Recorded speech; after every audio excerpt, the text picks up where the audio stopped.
기도하겠습니다. 주님, 우리는 육체와 영적 감각의 대립을 통해 내면적인 갈등을 경험합니다. 육체적인 욕구는 단기적인 만족을 추구하며 영적인 기는 영원한 가치와 평안을 향해 우리를 인도합니다. 저희들 주님의 지혜와 인도를 바탕으로 이 갈등을 이해하고 극복하게 하옵소서. 감사합니다. 예수님 이름으로 기도하였습니다. 아멘. 샬롬, 기쁜 소식, 아름다운 소식을 전해드리겠습니다. 이 시간 육체와 영적 감각의 대립, 영적 기와 육체적 욕구란 주제를 가지고 말씀을 전하도록 하겠습니다. 육체와 영적 감각의 대립은 우리의 일상에서 경험하는 두 가지 상반된 측면입니다. 우리는 육체적인 욕구와 만족을 추구하면서 동시에 영적인 기와 가치를 느끼는 욕망을 가지고 있습니다. 하지만 이 둘 사이에는 종종 대립과 갈등이 존재하곤 합니다.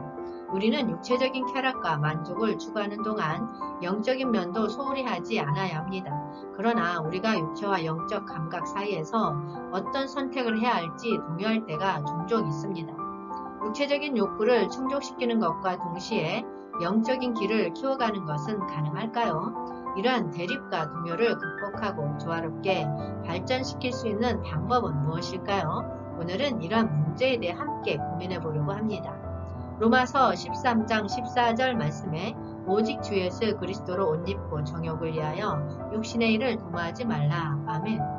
이 말씀은 우리에게 영적인 관점에서 생활하고 예수 그리스도를 중심으로 삶을 살아가라는 교훈을 제시합니다. 예수 그리스도로 옷을 입는 것은 우리가 예수님의 가르침과 사랑으로 스스로를 덮음으로써 그분의 모습을 따르고 그분과 연결되라는 의지를 나타냅니다. 우리는 정욕을 위해 육체적인 욕구와 욕망을 도모하는 대신 주 예수 그리스도의 가르침을 따라 삶을 인도받아야 합니다. 이는 우리가 영적인 성장과 내면적인 변화를 통해 삶의 의미와 목적을 이해하고 실천하는 것을 의미합니다. 우리가 예수 그리스도로 옷을 입음으로써 우리의 행동과 생각, 욕망을 정화하고 그리스도의 사랑과 은혜를 나타내는 삶을 살아갈 수 있습니다. 이는 우리가 주변 사람들에게 빛이 되고 영감을 주며 하나님의 나라를 세우기 위해 일할 수 있는 기회를 제공합니다. 전도서 2장 10에서 11절 말씀에 무엇이든지 내 눈이 원하는 것을 내가 금하지 아니하며 무엇이든지 내 마음이 즐거워하는 것을 내가 막지 아니하였으니 이는 나의 모든 수고를 내 마음이 기뻐하였음이라. 이것이 나의 모든 수고로 말미암아 얻은 몫이로다. 그 후에 내가 생각해 본즉 내 손으로 한 모든 일과 내가 수고한 모든 것이 다 헛되어 바람을 잡는 것이며 해 아래에서 무익한 것이로다. 아멘. 솔로몬은 많은 부와 성취를 얻었지만 이러한 것들이 실제로는 내면적인 만족과 의미를 제공하지 않음을 깨닫게 되었습니다. 육체적인 욕구와 성취에 의존하는 삶은 결국 공허함을 경험하게 됩니다. 솔로몬은 자신의 경험을 통해 이를 알리고 우리가 육체적인 욕구만을 추구하는 한계와 그 결과로 인해 느끼는 공허함을 경고하고 있습니다. 그렇다면 영적 기는 무엇을 말할까요? 영적 기란 물질적인 세계를 넘어선 영원한 영적인 현실을 의미합니다.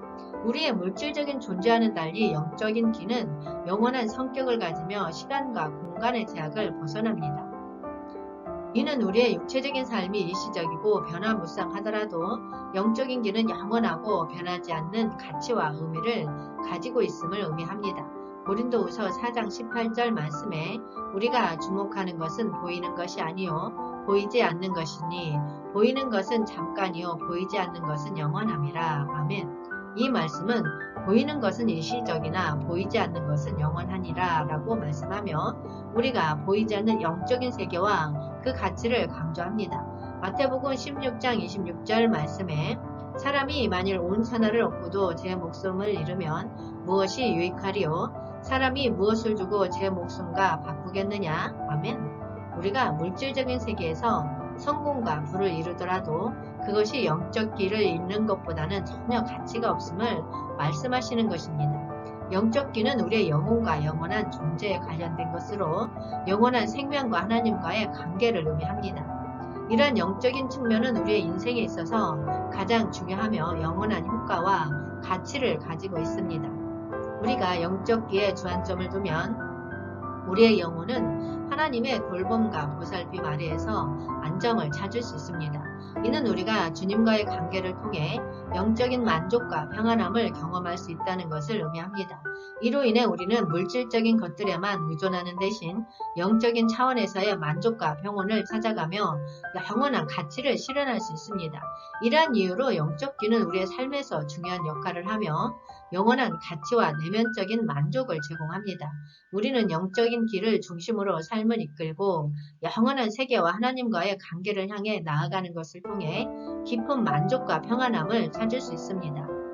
갈라디아서 5장 17절은 육체의 소욕은 성령을 거스르고 성령은 육체를 거스르나니 이 둘이 서로 대적하므로 너희가 원하는 것을 하지 못하게 하려 함이니라. 아멘. 육체와 영적 감각의 상호작용에 대해 언급하고 있습니다. 육체와 영적인 감각이 서로 대립하고 싸우는 관계를 설명합니다. 육체와 영적인 감각은 우리의 존재에서 상호작용하며 때로는 상충하는 요소로 작용할 수 있습니다. 육체는 물질적인 욕구와 유혹에 대응하고 영적인 감각은 영적인 진리와 더불어 우리를 이끄는 경향이 있습니다. 이러한 상호작용은 우리가 내면적인 갈등을 경험하게 하며 옳은 선택과 영적인 성장을 위한 힘겨운 싸움을 유발합니다. 고린도전서 6장 19에서 20절 말씀에 너희 몸은 너희가 하나님께로부터 받은 바 너희 가운데 계신 성령의 전인 줄을 알지 못하느냐. 너희는 너희 자신의 것이 아니라 값으로 산 것이 되었으니 그런즉 너희 몸으로 하나님께 영광을 돌리라. 아멘. 우리의 육체는 성령이 거하는 거룩한 장소로 여김을 알려줍니다. 우리의 몸은 하나님의 영광을 나타내는 도구로 사용되어야 합니다. 육체적인 욕구와 욕망은 하나님의 의지와 영적인 성장에 이외되는 경우가 있을 수 있습니다. 그러므로 우리는 육체적인 욕구에 지나치게 집착하는 것이 아니라 영적인 기와 하나님의 의지에 따라 우리의 몸을 성령의 거처로 사용해야 합니다. 성경은 육체와 영적 감각의 대립과 상호작용을 다루며 육체적인 욕구와 영적인 기 사이의 내면적인 갈등을 설명하고 해결책을 제시합니다. 육체적인 만족은 일시적이고 한계가 있으며 영적 길을 통해 찾는 영원한 가치와 내면적인 만족은 더욱 중요합니다. 영적 길은 육체와 영적 감각의 대립을 극복하고 영적인 성장과 평온을 찾기 위한 방향을 제시합니다. 육체와 영적 감각의 대립을 극복하는 것은 우리 삶에서 매우 중요합니다. 육체적인 욕구에만 의존하면 일시적인 만족과 공허함을 경험할 수 있습니다. 그러나 영적 길을 중심으로 삶을 이끌고 영원한 가치와 내면적인 만족을 추구한다면 깊은 만족과 평온을 경험할 수 있습니다. 육체와 영적 감각의 조화를 이루기 위해 우리는 영적인 목표와 가치를 중시하고 육체적인 욕구에 지나치게 집착하지 않아야 합니다. 여러분, 영적 길을 중심으로 삶을 살아가며 영원한 가치와 내면적인 만족을 찾기를 충실히 추구합시다. 주님 오시옵소서. 한영되는 훈련하라. 전국 복음 전파하라. 회복하라. 새 예루살렘 이룩하라. 기쁜 소식, 아름다운 소식이었습니다. 기도하겠습니다. 주님, 저희들 영원한 가치와 평안을 제공할 수 있는 영적 귀에 대한 소망을 갖게 하옵소서. 우리의 삶을 주님의 의지와 영적인 목표에 맞추어 살아가게 하시고 육체적인 욕구에만 의존하지 않는 사람으로 만들어 주옵소서. 감사합니다. 예수님 이름으로 기도하였습니다. 아멘.